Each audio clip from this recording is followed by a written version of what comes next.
এই বল তো আমাদের জাতীয় পাখির নাম কি? মুরগি। কি মুরগি? মুরগি? ঠিক করে বল, আমাদের জাতীয় পাখির নাম কি? বল বল ঠিক। মুরগি।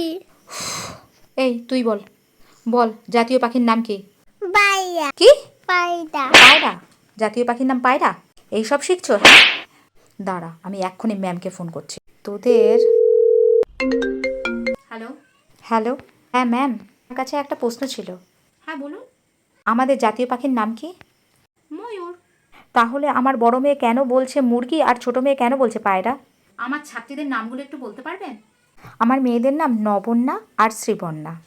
আচ্ছা বলছি, ওদের সব মাসের মায়না কি ক্লিয়ার আছে?